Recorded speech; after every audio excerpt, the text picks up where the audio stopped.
Lesson number 3, presentation number 3, perhaps even principle number 3.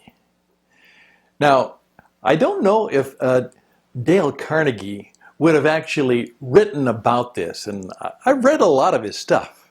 I don't think he actually used the name, but I know that he would have profoundly understood what it's all about. You see, one of the things that Dale was all about was, of course, getting that idea of having self-confidence.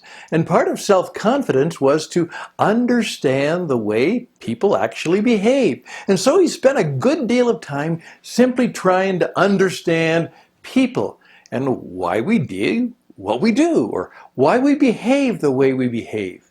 In effect, trying to understand the human condition. Understanding people so that perhaps we will not be abused by them, or they will not be able to take advantage of us. On the other hand is, since we understand how people act in certain circumstances, perhaps we can use that as a way to win friends, influence people, perhaps do those things that will make us more successful in the rough and tumble and give and take world of business and commerce, and simply making it in society.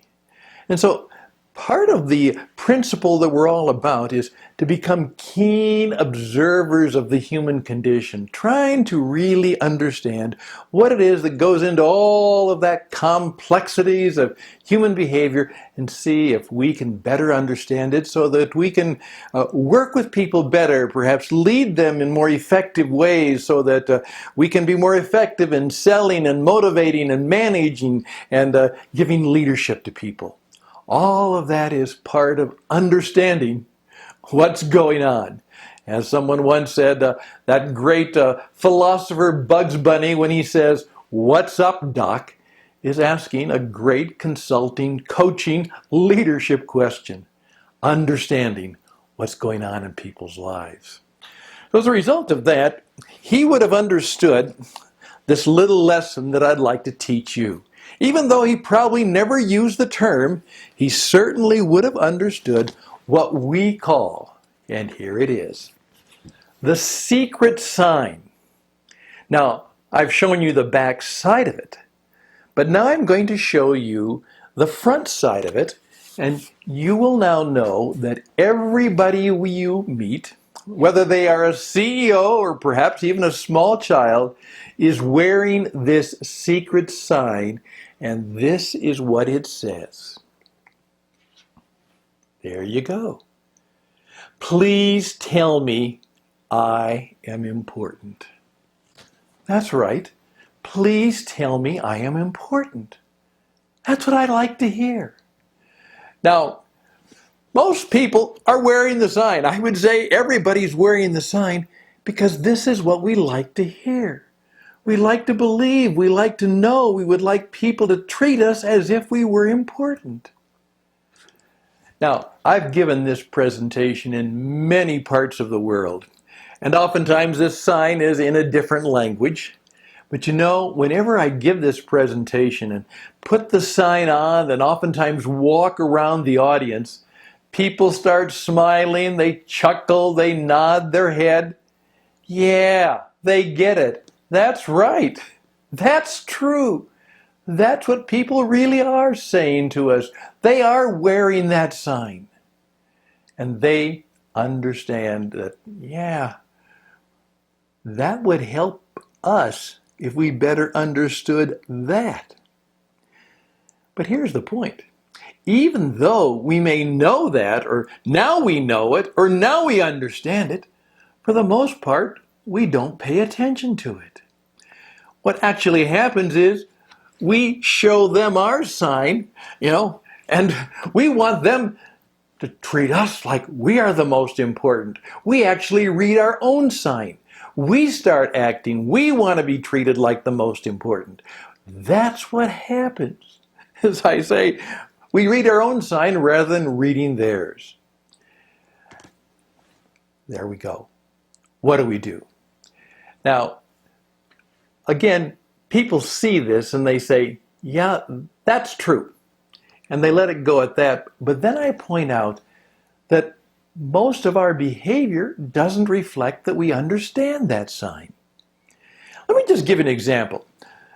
In sales, particularly all of the sales training, which many of us have, we've taken it and it goes something like this. Hey, I'd like to spend 20 minutes of your time talking a little bit about what I do and what I have. I'd like to show you and make an offer, and we can see if perhaps it matches up and we can do business together.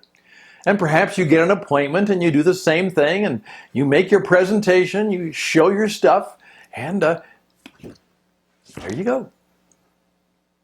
Facebook, it's all about me.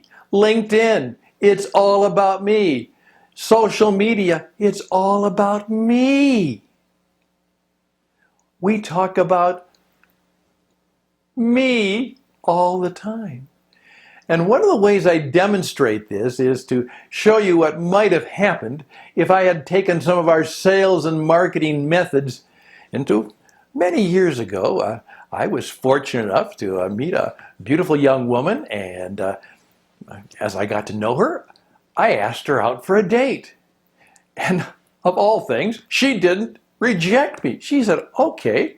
She said that'd be fine. She'd like to do that. So let's take this beautiful woman, young woman. Her name is Karen. And I take her out to this wonderful little cafe. And what if I would have done this? As we're having dinner, I would say, Karen, this is wonderful. Let's spend the next 25, 30 minutes talking about me.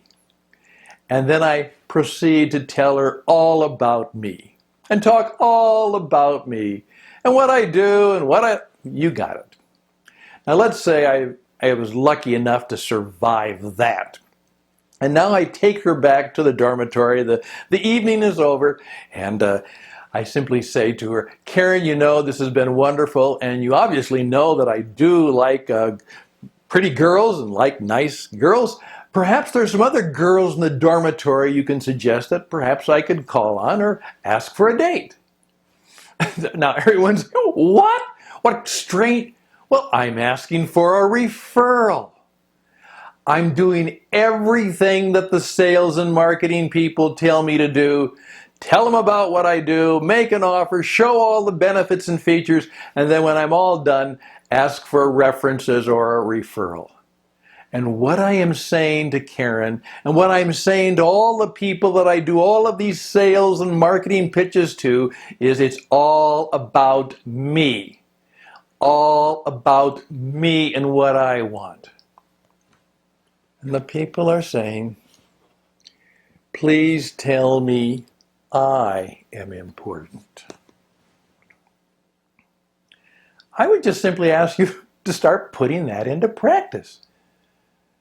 That's the way the world works better if people feel that you treat them as if they are important. Tell them they are important. Read their sign.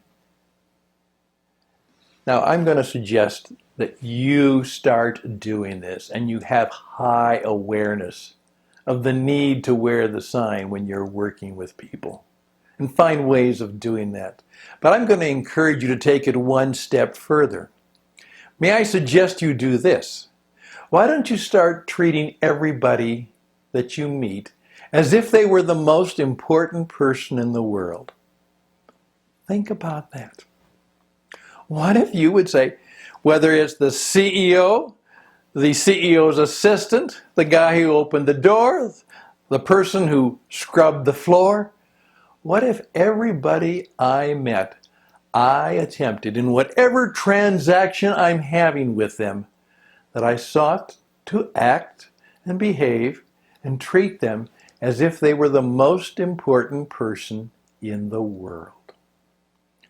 What would that be like? How would your treatment of them be different? How would you respond to them? We treat celebrities and famous people and people who are, quote, important differently. Why? Why don't we treat everybody as if they are, again, reading that sign, and then behave in such a way that we actually do that wonderful thing we treat everybody we meet as the most important person in the world. Now, I'm going to challenge you to start consciously trying to do that. And I would be really gratified if you would then tell me a little bit about what you discover and what it does for your life, and perhaps how you begin to make good friends and perhaps make your mark as you go about your day and go about business and go about life, treating all that you meet as if they were the most important people in the world. Give it a try. We'll talk more about that. All the best to you.